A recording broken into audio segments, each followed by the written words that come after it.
زه به یو دعا وایم هغه به ما پسې وایي ټول ښه. اللهم صل علی محمد وعلى آل محمد كما صليت على إبراهيم وعلى آل إبراهيم إنك حميد مجيد. ربي يسر ولا تعسر وتممه لنا بالخير يا فتاح. ربي يسر ولا تعسر وتممه لنا بالخير يا فتاح. ربي يسر ولا تعسر وتممه لنا بالخير يا فتاح.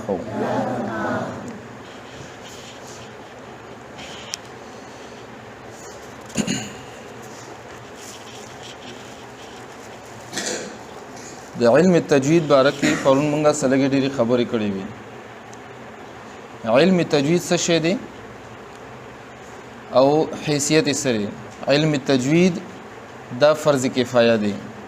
جمال القرآن، تجوید القرآن، فوائد مکیه، مقدمة الجزري دا زده کول فرض کفایه دی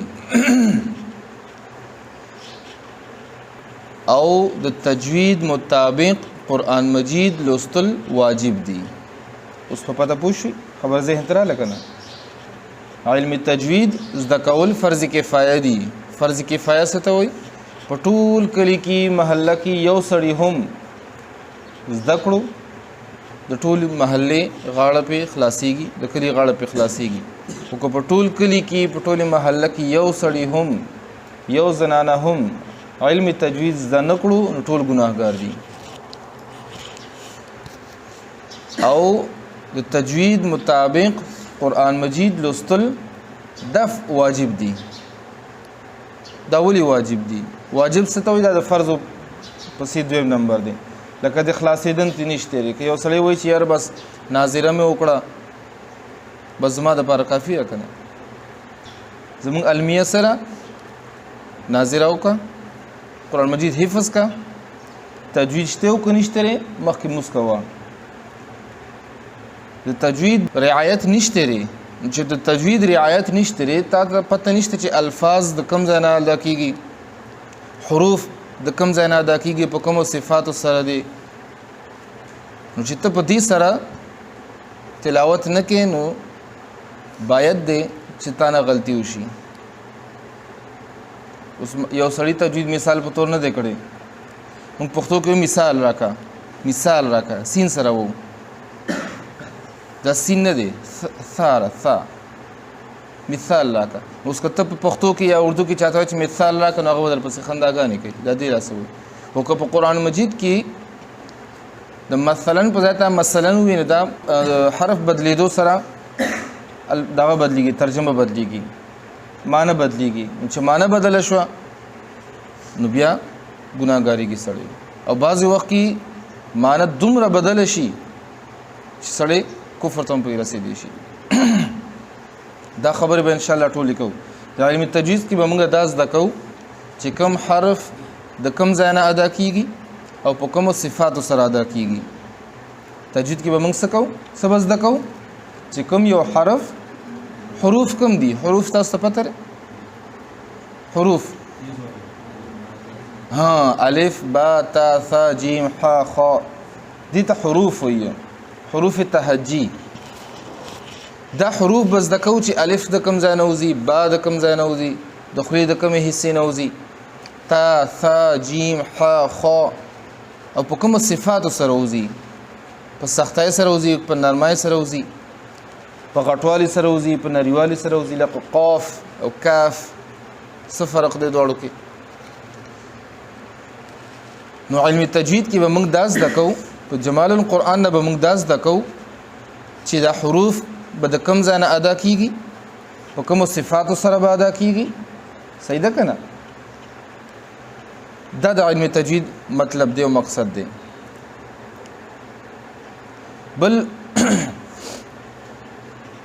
علم تجوید ولې ضروری دی؟ یو مقصد خداغه شو چې بغیر د دین قرآن مجید لوستل سړی ګناهګاریږي، دا واجب دی، لازم دی. او الله جل شانه قرآن کې څه فرمایي چې په خپل طریقه باندې په پښتو کې په اردو کې قرآن مجید ملولئ. ورتل القرآن ترتیلا.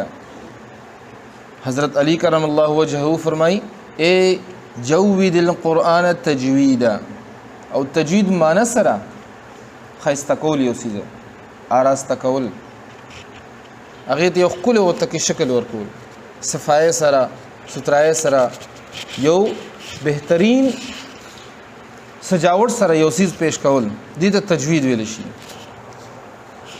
تاسو ما طرف توجه ده، څه کسانو توجه نشته بیا زما توجه خرابېږي. ښه شاګرد یا د عوامو توجه چې عالم ته یا قاری ته یا استاد ته نه وي که نه، نو د استاد ذهن خرابېږي. که تاسو توجه ما طرف ته وي نو ستاسو به هغه او تاسو زده کړه کوئ نو اټومیټیکلی د الله جل شانه د قدرت نښې دي چې هغه استاد پوهېږي چې زما شاګرد زما په خبره پوهېږي که نه پوهېږي، او دې وخت متوجه دی که نه دی. نو څه کسان داسې دي چې هغه متوجه نه دي، نو تاسو توجه لږ وکړئ. ښه الله جل شانه قرآن پاک کې څه فرمایي؟ ورتل القرآن ترتیلا. قرآن مجید په ترتیل سره لولئ. ترتیل څه ته وایي؟ هر حرف تجوید او ترتیل، هر حرف د خپل ځای نه سره د صفات ادا کول. حضرت علی کرم الله وجهه څه فرمایي؟ ای جود القرآن تجویدا. یعنی تجوید سره قرآن مجید تاسو لولئ. الله جل شانه بل ځای فرمایي ورتلناه ترتیلا. قرآن حدیث پاک کې سره راځي، نبی علیہ الصلوۃ والسلام فرمایي اقرأوا القرآن بلحون العرب واصواتها. تاسو چې قرآن مجید تلاوت کوئ نو چې څنګه عرب د دې تلاوت کوي دغه شان تلاوت تاسو د دې کوئ. نو هغه خاطه حانویه، خاطه حانویه یعنی یو ټکی والا خانه هغه په خله کې ډکوي شي خا، ایو بغیر ټکی والا مړای کې ویل شي ح. هغه داسې نوې هغه چې کم حرف د کم ځای نه دی د هغه ځای نه ادا کوي. انعمت علیهم، زمونږ زیات خلک وسوي انعمت علیهم. انعمت الف دوړه ځای کې الف حمزه وایي، حمزه وایي الف نه حمزه. د دې به باس راځي ان شاء الله، دا بیا پویو تاسو یو حرف باندې یو لفظ باندې. نو دا غلطی را پرون درس کې څه ویلي وو چې د قاف او د کاف فرق معلوم شي. فی قلوبهم مرض، په زړونو د دوی کې مرض دی. فزادهم الله مرضا. نو زمون خلک سوي فی قلوبهم مرض، قاف او د کاف فرق نشته لري. نو قلب زړه ته ویل شي او قلب کشواله چې کوم دی دا څه ته وایي؟ پرون موږ ویلو څه ته وایي؟ وقلبهم باسط ذراعيه بالوصيد. اوس که ته ووایې چې فی قلوبهم مرض فزادهم الله مرضا، صحیح شوه. په زړونو د دوی کې مرض دی، د منافقینو د کافرانو په زړونو کې مرض دی. او که ته ووایې چې فی قلوبهم مرض نو په سپو د دوی کې مرض دی، نو معنا بدل شو کنه، مفهوم ټوټل بدل شو. چرته دی یو سړی خبره کیږي، چرته سپیده خبره لړه.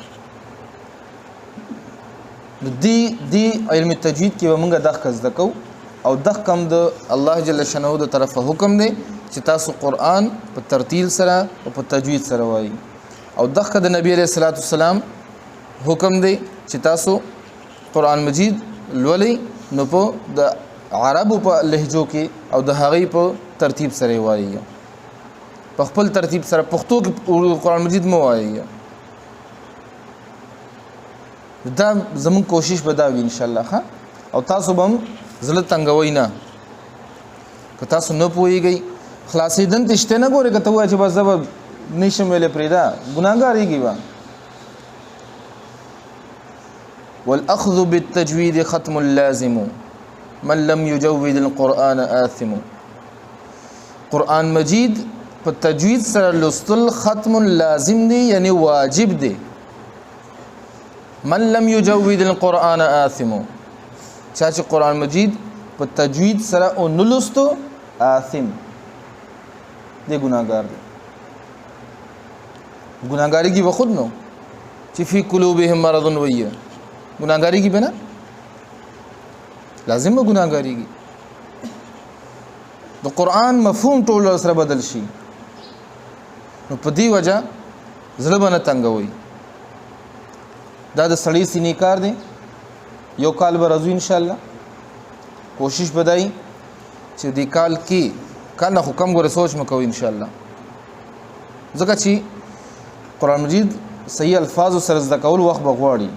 تعجیل مونږ نه کوو، ځکه چې التعجیل من الشیطان دی، زر زر کار کول د شیطان کار دی. مونږ به په توقیت سره په استقامت سره به ان شاء الله ناسیو او دا بس دکو.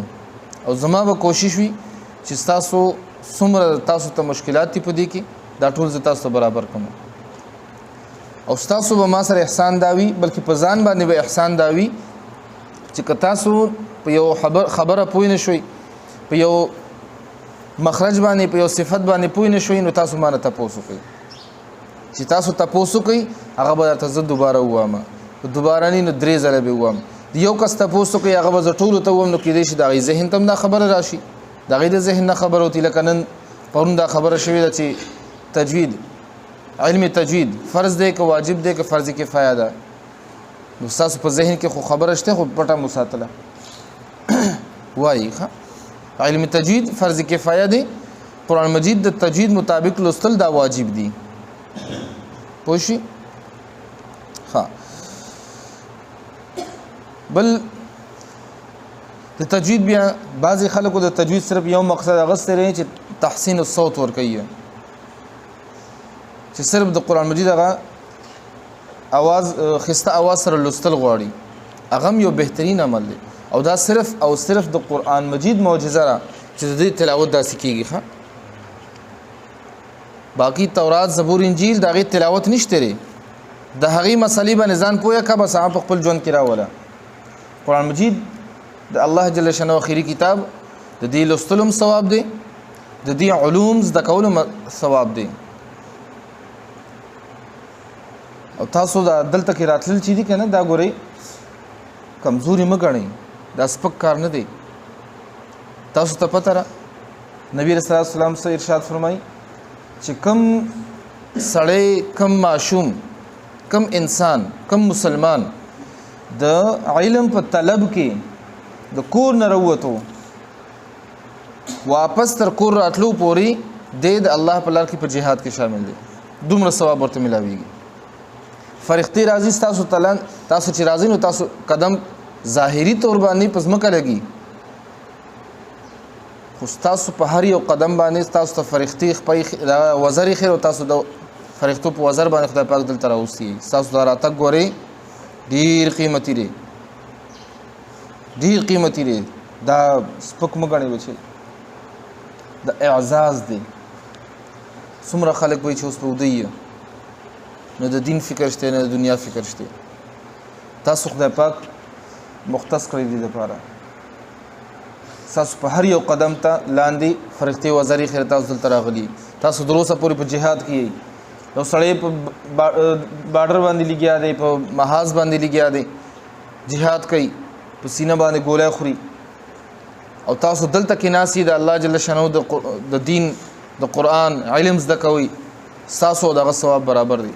خو د حالات مطابق چې کله حالت جنگ شي نو بیا به د هغې ثواب ډیر وي. حالت امن کې د الله جل شانه د دین علوم زده کول دا بهترین عمل دی. نو دا ستاسو دا راتلل چې کوم دي دا ګورئ صرف دا نه دي چې مور د خوبه پاسولې، استاد د خوبه پاسولې چې بس راشه پاسه سبق وایه، بل څه کار زموږ نشته، سهار هم سبق دی، ماښام هم سبق دی، نه به لبې کوو، نه به څه کوو، نه به څه کوو. دا لغوتې ژوند دی، دا ځان قیمتي کوي، دا ځان قیمتي کوي، او دا قیمتي شو ستاسو په راتګ باندې.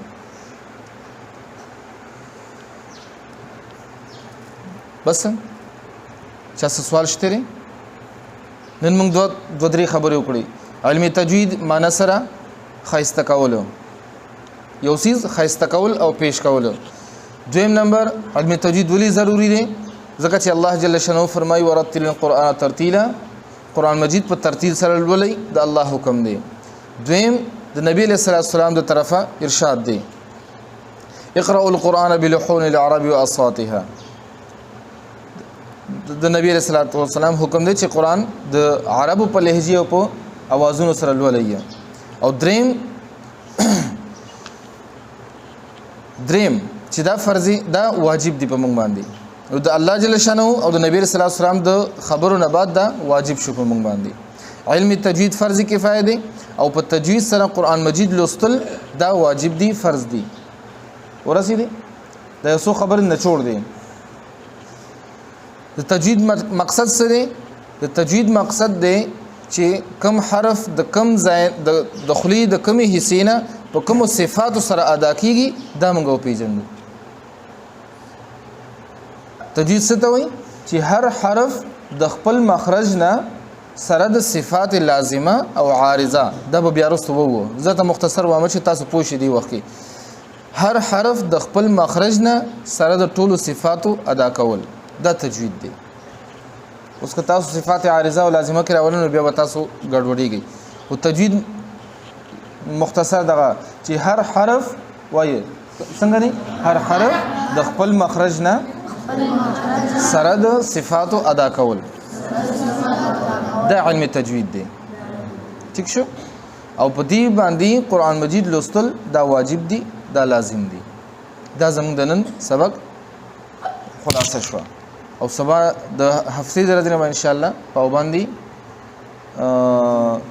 5 بجې دلته کې موږ کوو، ځان به رارسوي ښه انشاءالله. صحیح ده؟ بس موږ کوو ورپسې ډایرکټ بیا درس به شروع کېږي. واخر دعوانا ان الحمد لله رب العالمین.